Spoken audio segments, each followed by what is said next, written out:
আজকের আলোচ্য বিষয় সাম্প্রতিক কালের বাংলা ভাষা ও তার ভাষাতাত্ত্বিক বৈশিষ্ট্য। আধুনিক বাংলা ভাষা বৈচিত্র্যময়। ধ্বনিগত, রূপগত, বাক্য গঠনগত ও ছন্দগত দিক থেকে এই পর্বের ভাষা আধুনিক বাংলা থেকে ক্রমশ আলাদা হয়ে যাচ্ছে।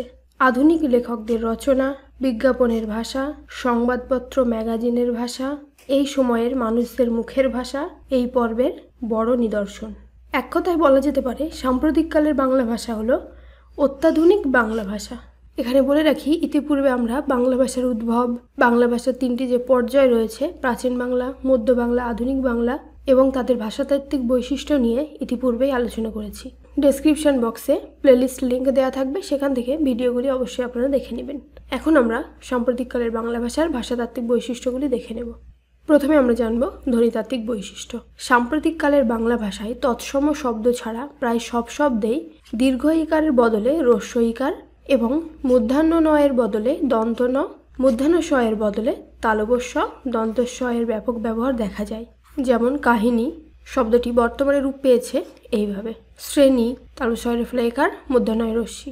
একইভাবে স্টেশন শব্দে মূর্ধন্য শয়টয় একার দেওয়া হতো, কিন্তু সাম্প্রতিককালে স্টেশন বানান দন্তস্বয়টয় একার, তালবস্য দন্তন্য এভাবে লেখা হয়। পরবর্তী বৈশিষ্ট্য, বাংলা ভাষায় হিন্দি, ইংরেজি নানা ভাষার মিশ্রণ ঘটিয়ে কথা বলার প্রবণতা দেখা যায়। যেমন বহুত দূরের ব্যাপার এটা, রেজাল্ট এখানে কোনো ম্যাটার নয়। সাম্প্রতিককালের বাংলা ভাষায় এইভাবে নানা ভাষার মিশ্রণ দেখা যায়। অভিশ্রুতির ব্যাপক ব্যবহার দেখা যায় সাম্প্রতিককালের বাংলা ভাষায়। স্বরসঙ্গতির বহুল ব্যবহার দেখা যায় এই ভাষায়। যেমন বিয়া থেকে বিয়ে, হিসাব থেকে হিসেব, বিলাত থেকে বিলেত, সুপুরি থেকে সুপারি, এই ধরনের শব্দের প্রয়োগ রয়েছে সাম্প্রতিককালের বাংলা ভাষায়। যুক্ত ব্যঞ্জন ভেঙে সরলীকরণের প্রবণতা দেখা যায় সাম্প্রতিককালের বাংলা ভাষায়। তাই সম্বর্ধনা শব্দটিকে বর্তমানে ভেঙে এইভাবে লেখা হয়। উল্টো বা পাল্টানো শব্দে যুক্ত ব্যঞ্জনকে ভেঙে সরলীকরণের প্রবণতা দেখা যায় সাম্প্রতিককালের বাংলা ভাষায়। পরবর্তী বৈশিষ্ট্য, অন্তর্য ফলার ব্যবহার বেশিরভাগ ক্ষেত্রে উঠে গেছে। তাই বর্তমানে সূর্য বা ভট্টাচার্য এই সকল শব্দের বানানে জফলাকে বাদ দিয়ে এইভাবে লেখা হয়। সাম্প্রতিককালের বাংলা ভাষায় দ্বিত্ব ব্যঞ্জনের ব্যবহারও ক্রমশ কমে গেছে। তাই চক্রবর্তী, ব্যানার্জি, মুখার্জি এই সকল শব্দে যে দ্বিত্ব ব্যঞ্জন রয়েছে সেগুলিকে এইভাবে লেখা হয়। খণ্ডত, বিসর্গ, হর্ষ চিহ্নের ব্যবহার হ্রাস পাচ্ছে। তাই উচিত না লিখে শব্দটিকে লেখা হয় উচিত। বিশেষত শব্দের শেষে যে বিসর্গ রয়েছে সেটিকে বাদ দিয়ে শব্দটিকে এইভাবে লেখা হয়। বা দোকান শব্দের হর্ষ চিহ্নকে বাদ দিয়ে শব্দটিকে এইভাবে প্রয়োগ করা হয় সাম্প্রতিককালের বাংলা ভাষায়। এবার আমরা সাম্প্রতিককালের বাংলা ভাষার রূপতাত্ত্বিক বৈশিষ্ট্যগুলি জেনে নেব। এই পর্বের বাংলা ভাষায় যৌগিক ক্রিয়াপদের বহুল ব্যবহার লক্ষ্য করা যায়। এছাড়া ক্রিয়ার সঙ্গে বিদেশি শব্দ যোগ করে অন্য এক ধরনের যৌগিক ক্রিয়া গঠিত হয়। যেমন মুভ করা, রেকর্ড করা। উভয় লিঙ্গ শব্দের লিঙ্গভেদের চেষ্টা সাম্প্রতিককালের বাংলা ভাষায় দেখা গেছে। যেমন ছেলেবেলা, এই ছেলেবেলা বলতে আমরা বুঝি শৈশবকাল, কিন্তু সাম্প্রতিককালের বাংলা ভাষায় মেয়েবেলা এই শব্দের প্রয়োগ দেখা গেছে। এই পর্বের বাংলা ভাষায় বাক্যের মধ্যে প্রচুর পরিমাণে বিদেশি শব্দ ব্যবহৃত হয়েছে। যেমন চেয়ার, টেবিল ইংরেজি শব্দ, বুর্জোয়া ফার্সি শব্দ, আলমারি, আলপিন পর্তুগিজ শব্দ, এই সকল শব্দের প্রয়োগ সাম্প্রতিককালের বাংলা ভাষায় বহুল পরিমাণে দেখা যায়। সাম্প্রতিককালের বাংলা ভাষায় বাক্যে ক্রিয়াপদের ব্যবহার কমিয়ে দেওয়ার প্রবণতা লক্ষ্য করা যায়। বিশেষ করে সংবাদপত্রের শিরোনামে ক্রিয়াপদহীনতা দেখা যায়। যেমন ট্রেন দুর্ঘটনায় মৃত বেড়ে 46 জন। বাক্যটিতে ক্রিয়াপদ ব্যবহার করা হয়নি। আট পৌড়ে দেশজ শব্দের ব্যাপক ব্যবহার দেখা যায় এই পর্বের ভাষায়। যেমন থুতথুড়ে, রোববার ইত্যাদি।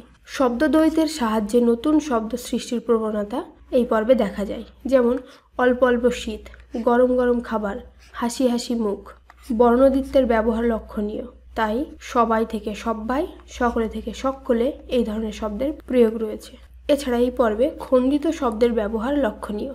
যেমন এক্সামিনেশন, একে সংক্ষেপে এক্সাম এইভাবে প্রয়োগ করা হয়।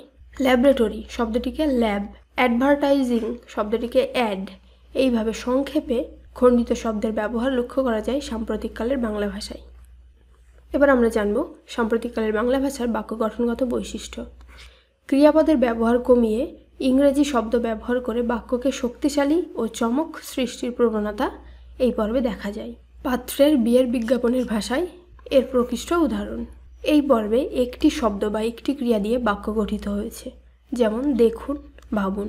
আবার কর্তাকে উজ্জ্ব রেখে কর্ম ও ক্রিয়াপদ বা শুধু যৌগিক ক্রিয়া ব্যবহার করে বাক্য গঠিত হচ্ছে, যেমন এবিপি আনন্দ বাঙালির বাংলার।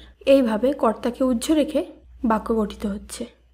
এই পর্বের বাংলা ভাষায় কমা, সেমিকোলন, কোলন ইত্যাদির পাশাপাশি দাড়ি বা পূর্ণচ্ছেদের ব্যবহার বেশি। সাধারণত এবং দুটি বাক্যকে জুড়তে ব্যবহৃত হয়, কিন্তু সাম্প্রতিককালের বাংলা ভাষায় এবং দিয়ে বাক্য শুরু করা হয়, যেমন এবং আমিও গিয়েছিলাম। বাদল সরকারের একটি নাটকের নাম এবং ইন্দ্রজিৎ।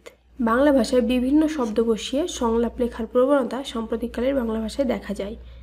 সাম্প্রতিককালের বাংলা ভাষায় সাধুরীতি একেবারেই উঠে গেছে। চলিত রীতিতে সমস্ত সাহিত্য লেখা হচ্ছে, সেটাও অত্যাধুনিক রূপ পেয়েছে। এই পর্বে সংবাদপত্র বা বিনোদন জগতে বড়দের নাম ধরে আপনি বলে সম্ভাষণ করার প্রবণতা দেখা যায়।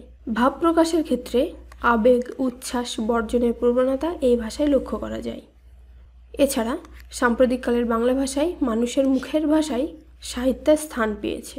জয় গোস্বামীর লেখা কবিতাই তার প্রকৃষ্ট উদাহরণ। ছন্দগত বৈশিষ্ট্যের ক্ষেত্রে আমরা দেখতে পাই সাম্প্রতিককালের বাংলা ভাষায় ছন্দে বিপ্লব ঘটেছে।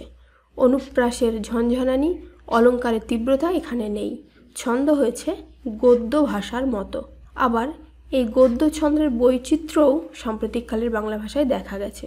কবি সুমনের কথায় তার দৃষ্টান্ত রয়েছে। তো এই ছিল আজকে আমাদের আলোচনার বিষয়। আজকের ভিডিওটি এখানেই শেষ করছি। ভিডিওটি কেমন লাগলো কমেন্ট করে অবশ্যই জানাবেন। ভিডিওটি ভালো লাগলে লাইক করবেন, আর এই ধরনের আরও ভিডিও পেতে চ্যানেলটি সাবস্ক্রাইব করে আমাদের পরিবারের সদস্য হয়ে যাবেন। ভিডিওটি দেখার জন্য অসংখ্য ধন্যবাদ।